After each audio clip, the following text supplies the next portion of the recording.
Are you tired of the all too familiar cycle of setting New Year's resolutions only to fall short and feel disappointed? It's time to break free from this pattern and unlock the secrets to transforming your resolutions into lasting achievements. In this video, we're going to explore a powerful approach that will help you create a theme for your year and ensure that your resolutions become a reality. Now, it's important to note that the odds are against you. Only 9% of people succeed in achieving the goals that they set for themselves at the beginning of the new year. And we could blame that on the fact that we spend 20% of our time on our phones, we're distracted by what the world has to offer, or we could take responsibility, accountability.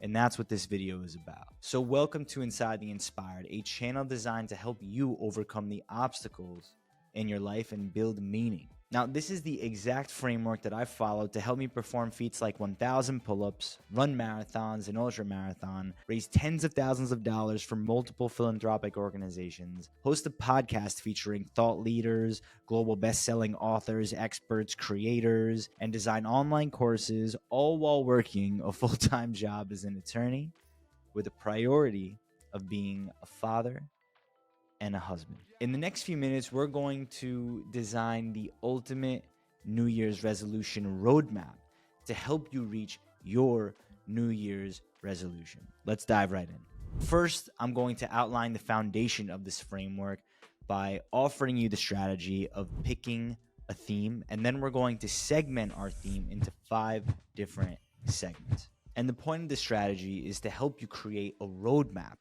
that you can use to help achieve your New Year's resolution. First, let's talk about picking an annual theme. A theme helps you set the tone and gives you a North Star that you can constantly point to throughout the year. And your theme should be reflective of your values, aspirations, and the areas that you want to improve. And my first year doing this exercise, I wanted it to be about education. I knew that I needed to read more with my newfound reading skill set and my ability to critically think. And I wanted to learn more about topics that I was passionate about.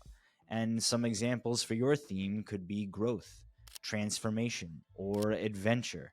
So take a second and choose a theme, and it could be in 1 to 3 different words that can help you establish an effective theme for your year. Now that we have our North Star, here are the 5 key segments that will help you organize your New Year's resolution. So first, we're going to divide our goals into professional, financial, health, family, and habits to eliminate. Now, this holistic structure is key. Rather than pointing out the 2 or 10 things you want to accomplish, instead, treat this framework as an aspirational roadmap that you can use to achieve and build on year over year. Now, you could say, great, I have 25 things now that I have to accomplish this new year. Thanks for all the extra work, and now I'm discouraged. Thanks for wasting my time. I'd say, listen, you're obviously an extremely ambitious person, and let's design a system to help you achieve those milestones over time. Let's start with our professional ambitions. What can we measure? What data do we have available to us that we can utilize to help us understand where we're at so we can figure out where we want to go? Let's say that you're in sales and you have a quota that you want to reach.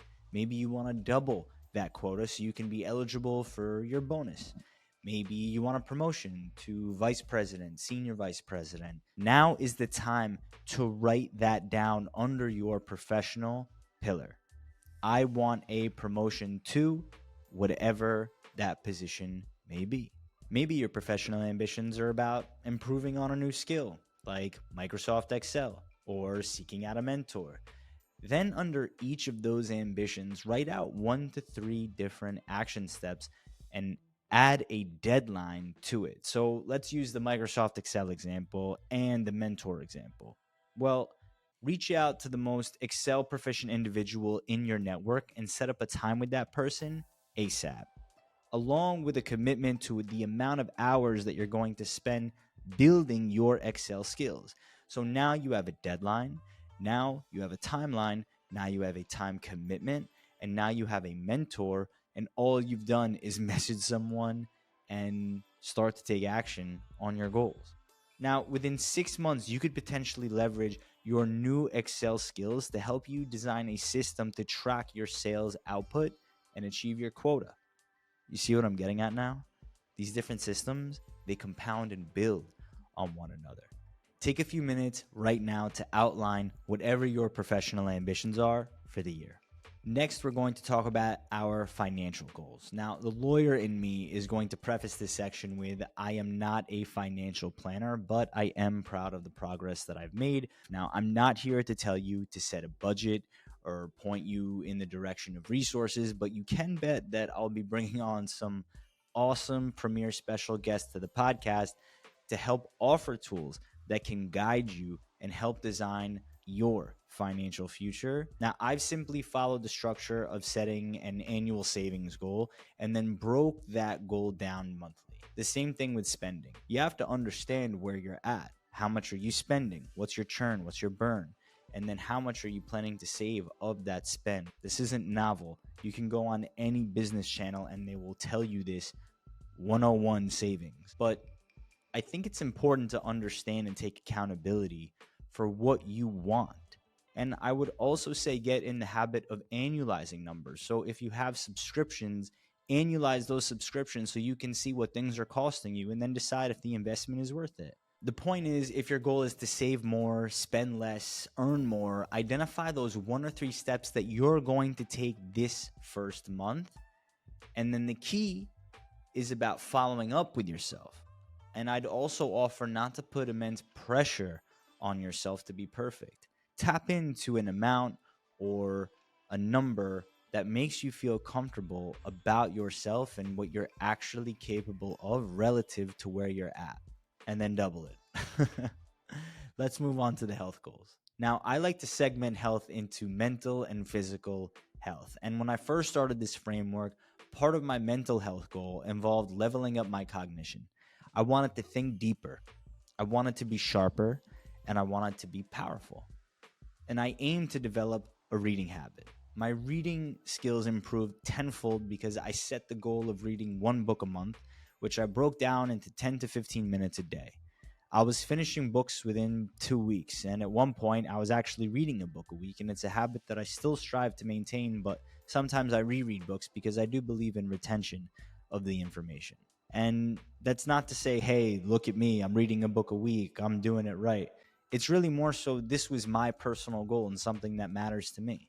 So it could be 2 minutes, it could be a page, it could be a sentence. But as long as I'm learning something, I'm keeping my reading habit. And that's really what I care about. Health related ambitions are incredible metaphors for progress because the work is finite and the results are real time and the consistency compounds quickly. So for mental health, you can set standards of taking 10-minute walks after meals 3 to 5 days a week. Maybe stop watching your second favorite TV show for the 5th time. It's not intended to knock you. It's really about developing self-awareness around the things that you do on a daily basis that maybe you know you don't need to. And those 10 to 15-minute walks will actually help you make better decisions. And if you try it and you know it works, well, maybe it's something you should stick to. And at first, you'll probably feel the benefits, but like anything, it's going to get harder with time because you're trying to make it into something. What are you going to do in order to stay committed? What systems are you going to put in place so you can achieve those 1 or 2 ambitions with action steps that you can instill into your roadmap for success? So take a few minutes and pick 1 to 3 ambitions that align with your theme for the year to focus on self-care, which will improve your productivity and your happiness.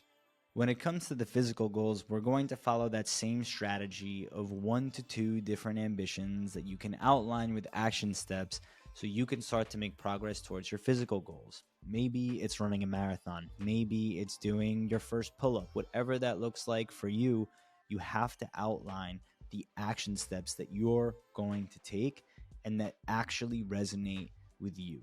Because if you're just writing things down without following them, the greatest plan in the world doesn't really make a difference if you don't act on it. You know that. I don't need to tell you that. But maybe you need to hear it in this moment.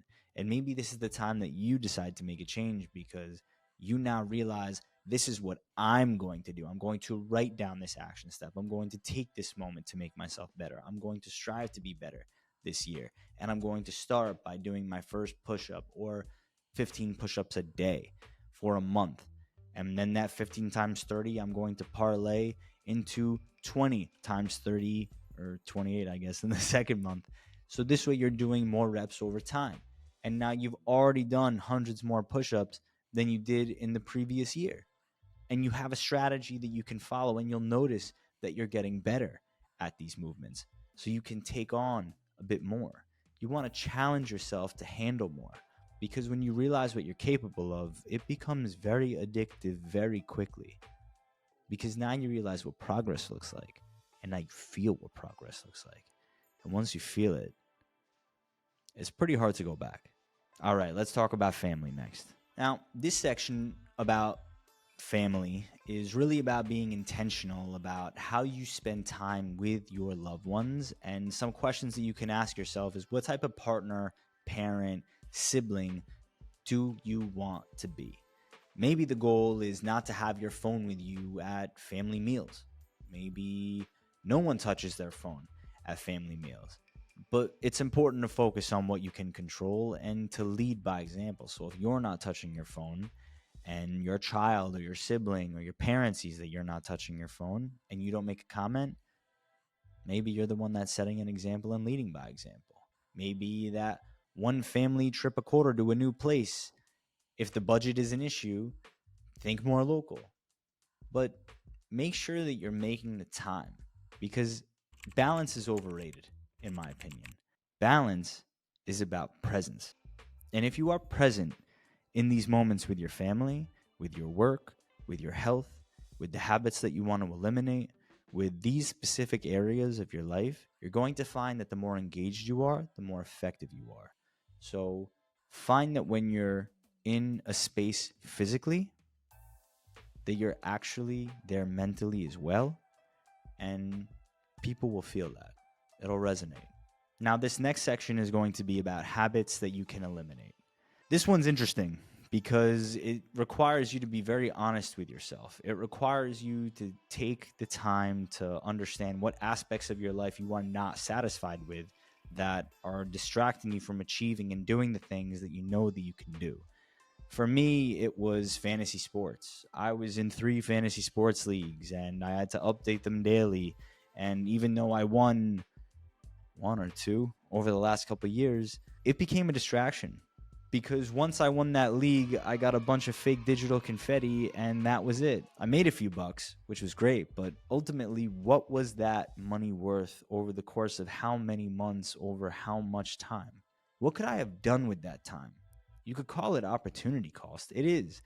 But there's also this element of, once you understand what spending $5 on a cup of coffee or anything that you've ever been overcharged for actually does, you realize what that money, that time could have done for you. That's not to say don't get the $5 cup of coffee. Get it. If it helps you step towards your goals, ask yourself, what are the things that are standing in your way? Are you watching the same TV show for the 5th time? Are you visiting websites that you don't need to because they're not adding any information to your life? For me, sports was a big distraction. I knew everything about the NBA. I was buying jerseys. I was spending time going to games. I was following the stats. And what did I have to show for it? 1 fantasy league win, 2 fantasy league wins over what kind of period of time? The lost amount of attention on these things take you away from what you could be doing in the form of offering your services, your goods to the world. We need you. We need your help. And if you don't start focusing, people are going to miss out on what you have to offer. So take a few minutes right now and outline what are the 1 to 3 different steps that you're going to take to eliminate things in your life. Now, the next aspect is going to be about tracking. When we understand where we're at, we know where we're going. So when we take the data that we have available to us, we can start to realize that, hey, maybe I'm not as productive as I thought I was. So with training, for example, if you're tracking your training and you forgot the amount of weight that you lifted the previous week, now is a good time to start tracking your weights. The best results I've ever earned in my entire life came from when I tracked things. The best shape I was ever in came from when I tracked my nutrients and my nutrition. So effectively, this framework is about outlining the goal or ambition that you want to achieve. Then it becomes about the 1 or 3 action steps that you're going to take in order to get there, and assign a deadline in order to achieve the action steps and the goal that you said that you were going to. You'll realize that the big things and the big ambitions and the big dreams and goals that you said that you wanted to achieve are now extremely doable. In fact, much more doable than you realized at the top. So now you have this roadmap, but it's going to be about tracking your progress over time. So what questions can you ask yourself to help you understand, am I actually doing what I said I was going to do? How far off are you? Did you keep to it? Why not? Maybe you were too ambitious, but that's okay. We can reassess. Maybe we need more realistic action steps. This is an iteration process. The ambitions that you set should make you feel something. And if that feeling has gone away, maybe it wasn't important to you as you initially thought. And this is, again, a great time to be honest with yourself. Track and stay on top of what it takes, because you won't reach every aspect of your roadmap. But that's okay. It's not an excuse to fall short. It means that it takes work. But this plan is going to prime you for action, and you can then achieve what really matters to you. So there you have it. Treat this roadmap as your constitution for the year. The person that you want to be exists on the other side of your most difficult decisions. Remember, these goals should make you feel something: excited, scared, willing, not just, oh, look at everything that I'll do and then not do it. Set yourself up for success by identifying the feeling. You'll know when you're telling the truth. Affirmations are not going to be enough to get you there. So in this video, to recap, we talked about the benefits of having a theme, segmenting your ambitions, setting resolutions in your professional area, financial, health, family, habits you're going to eliminate, along with tracking your progress along the way. And now you are armed with the action steps and the deadlines that you're going to use, along with the theme for your ultimate New Year's resolution roadmap. If you got something out of this video, hit that like button, leave a comment, and subscribe to the channel. Don't forget that there's more content coming your way. I'll be launching my Inspired Mindset course in 2024 to help you achieve an inspired growth mindset so you could start to live a purposeful, intentional, and meaningful life that you deserve. Hit the link in the description to sign up for the waitlist. This year is going to be different for you. I can feel it. All right, that's all for this one. Until next time, stay safe, stay strong, stay mindful.